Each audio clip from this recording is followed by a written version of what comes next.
Good morning, everyone. Again, my name is Danielle Nierenberg.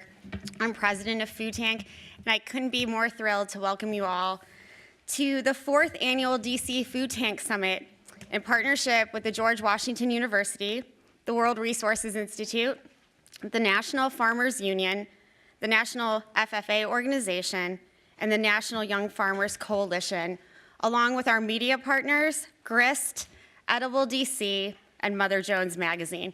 A huge thanks to them all for being here. Can we give them a round of applause, please? This event sold out a long time ago, and it'll be a little crowded throughout the day, so I apologize. But I really think that speaks to the fact of really the momentum of this issue and the theme of today's summit, which is cultivating the next generation of food leaders. It's something so deeply relevant and important as the food movement continues to grow across the United States and across the world. We are live streaming this entire day for free with many of our partners who are pushing the feed and doing live social media. I really need your help to make sure that we break Facebook's algorithms. So I want you to pull out your phones right now and go to your Facebook app, or go to facebook.com/foodtank. You will see the live stream pinned to the top of the page. So please share it to both your personal and your organization's accounts with a quick note asking people to tune in. I am really happy to stand here awkwardly and wait for you all to do that. It was my birthday yesterday. I'm pretty sure none of you got me a gift. So this is a really free and easy way to make me happy. It's the easiest thing you'll do all day.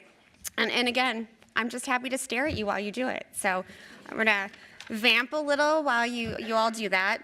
As we're waiting, you should also think about taking a photo today. It doesn't have to be of me, but it could be. I have a great hair day going on. Or you can take a photo of your favorite speakers, or the ones you dislike the most, or the person sitting next to you, or a selfie, and post it on Twitter and Instagram and use the hashtag #FoodTank. And ask, again, people to tune in live and at facebook.com. We'd love to get that hashtag trending again nationally this year. We are also very excited that campuses across the United States are working with Oxfam and the Food Recovery Network to have Food Tank Summit watch parties. We will be taking questions from the students at those watch parties throughout the day. So it's really exciting to have so many young people from across the country really tuning in. I also want to thank our Food Tank team who makes it possible that I stand here every year at a Food Tank Summit. I will name them all later, but they are a really young, committed, and brilliant group of people who I get to work with, and they bring me joy every day. And it's because of those young people that I work with and the young people that I've met all over the world that we're focusing this summit on youth and the challenges that they face becoming farmers, agricultural scientists, chefs, food advocates, food storytellers, and other leaders in the food system. Like many of you, I've been inspired the last week and a half or so watching young people like Emma Gonzalez in Parkland, Florida. Every time I think about her, I get chills because this is a woman who's really changing the world. And many of the agricultural leaders that you'll be hearing from today are doing the same sort of world-changing things in fields, kitchens, boardrooms, and laboratories around the world. And they're changing how we both produce and consume food. These are young leaders that deserve not only our attention and our support, but also our financial investment. I encourage you all today to talk to the young and not so young people who are sharing their expertise with us. They're working on innovations that will help increase the number of young people involved in the food system as a career over the coming years. Another big thanks to Kathleen Merrigan and the GW Food Institute for partnering with Food Tank for the 4th year. I could go on and on about Kathleen, but it gets embarrassing for her. It gets embarrassing for me and frankly all of you. But I have to say she is my heroine and has been a really wonderful colleague and mentor to have. What we've tried to do with this summit is really bring to you some of the most important and interesting voices working in the food system.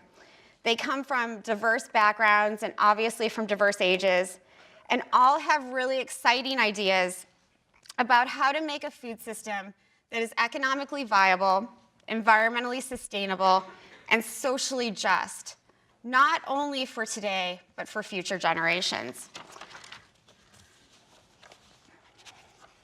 I want to take a few minutes and talk about some of the statistics, however, that young people are facing, and they're kind of bleak. Young farmers face a lot of challenges, and as Kathleen mentioned, with support from GW, the National Young Farmers Coalition released the results of their National Young Farmers Survey last November. And according to the survey, farmers over the age of 65 now outnumber farmers under age 35 by 6 to 1. Nearly 2/3 of farmland in the United States is managed by someone over age 55. And these numbers are similar in other parts of the world.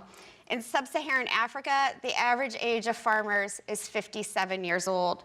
In Europe, more than half of farmers are age 55 or over. In many places, agriculture simply isn't considered cool. It's not a viable career option for young people. Young farmers lack access to land, as well as not being able to afford it. Many face crushing debt from student loans, again, as Kathleen mentioned. Others can't afford health care, and they often lack on-farm labor. So I want to take a few minutes to discuss an essay that I had the honor of writing for a book entitled Letters to a Young Farmer, this book right here, which was put together by the Stone Barns Center for Food and Agriculture.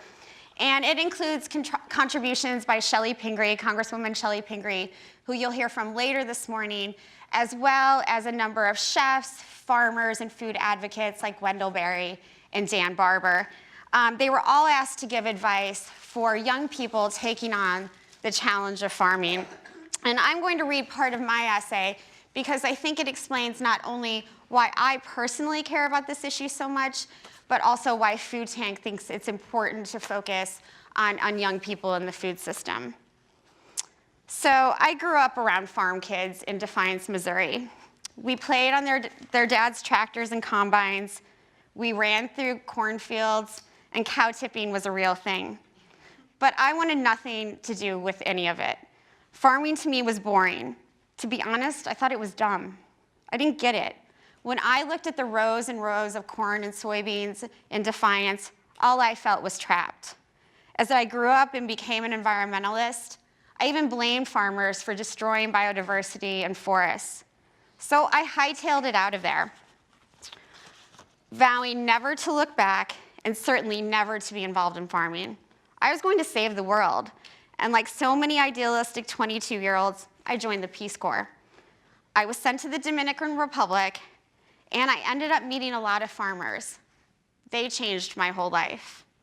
For the first time, I saw the connections between how we produce and how we consume food, and their negative and positive impacts on the environment and public health.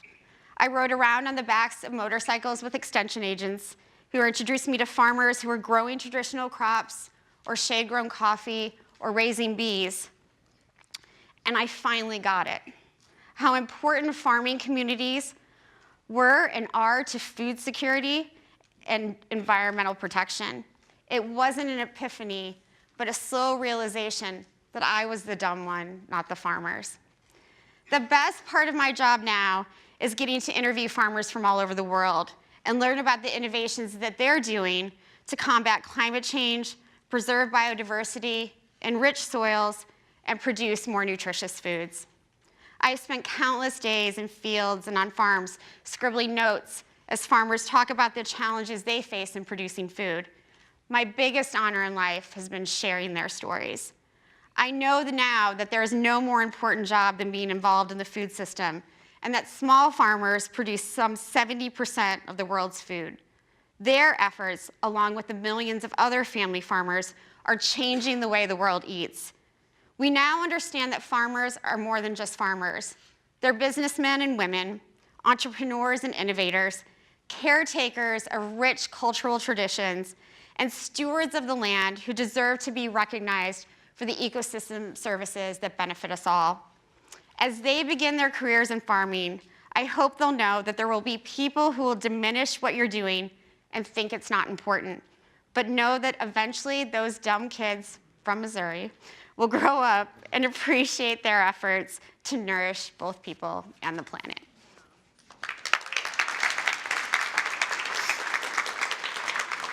Thank you so much for indulging me. I'm excited to talk about the program, and I just have a few rules. We are not here to preach to the choir. As I said, we've tried to choose a diverse set of speakers here today who will not always agree with one another. And we encourage all of you in the audience to challenge them, respectfully and politely, of course, during the Q&A periods, but as well as during lunch and our breaks. We do not want any canned speeches or sound bites. We hope you'll speak bluntly and openly and from the heart. We want real conversation to take place on stage and online. And this is really just one of many conversations and convenings that Food Tank will be holding throughout the year. We're thrilled to have so many amazing partners in cities like Seattle, New York City, San Diego, and Sao Paulo, where we'll be having summits throughout 2018 and 2019. Each panel today is roughly a 1-hour discussion with time for questions from the audience, both here in the room and in person, and those viewing online. People who have questions, you'll have 15 seconds to state your name and your organization and your actual question that ends with a question mark. I don't want to hear your own remarks or comments. I want an actual question. And I will come out and take you off the stage or end it if that's not happening. We don't spend a lot of time introducing our moderators or our speakers. Their bios are all in the program, so I think you have plenty of information, or you can find out more by looking them up on the internet. And again, we encourage everyone to join the discussion using the hashtag #FoodTank. Instagram, Facebook, Pinterest, and Twitter comments using that hashtag will appear on the screens that you'll see in the room, and we'll be taking questions from those posting online. Our first fireside chat of the day will feature both Republican and Democratic members of Congress talking about the kinds of policies needed to sustain young farmers. The discussion will be moderated by Helena Bottomiller-Evich from Politico. Our first panel will be moderated by Kathleen Merrigan on growing farmers around the globe, and the panelists will discuss what's needed to make sure that young people are involved in food production. The second panel will focus on cultivating the food and agriculture movement and the ways we can build lasting social infrastructure to invest in young farmers and eaters, and will be moderated by Caitlin Dewey from the Washington Post. After lunch, we'll have our second fireside chat with business leaders who are responding to the demand from young people for more responsibly produced food, and it will be moderated by Emmy Award-winning journalist and former CNN correspondent and the creator of GW's Planet Forward, Frank Sesno. Our third panel will talk about advocating for future farmers and eaters and how we can encourage more food and agriculture advocates and storytellers who are communicating about how important it is to produce food sustainably. That will be moderated by veteran Food Tank Summit moderator and great food writer Tim Carman from the Washington Post. Our fourth panel will focus on building innovative alliances and how combining high and low-tech solutions and innovations may attract more young people into the food system as a career. And it will be moderated by Eliza Barclay from Vox, who is another Food Tank Summit veteran who we're grateful for. And our last fireside of the day will feature some of the most powerful leaders of farmers' organizations in the United States. Whitney Pipkin, a freelance journalist for NPR, The Washington Post, Civil Eats, National Geographic, and Edible DC will be moderating that discussion. And we'll end the day with a keynote from chef and healthy food advocate, 17-year-old Haley Thomas. And throughout the day, you'll hear short 5-minute vignettes from youngish farmers who will be discussing some of the challenges and successes they're facing as future and current food producers. I'm also excited to list the group of sponsors that have helped make today possible. The Barilla Center for Food and Nutrition Foundation, Beefsteak, the Fair Trade America, the Food Recovery Network, Founding Farmers, the Global Alliance for Improved Nutrition, GT's Kombucha, Honest Tea, Hungry Harvest, Kind, the International Rescue Committee, Mess Hall, Mom's Organic, Nature's Path, New Barn, Neiman Ranch, Organic Valley, and Sealed Air. I want to thank all of them for making this event possible. And I want to thank all of you for being here today. We're so honored to have such a great group of people here in this crowded room. And so thank you all for coming.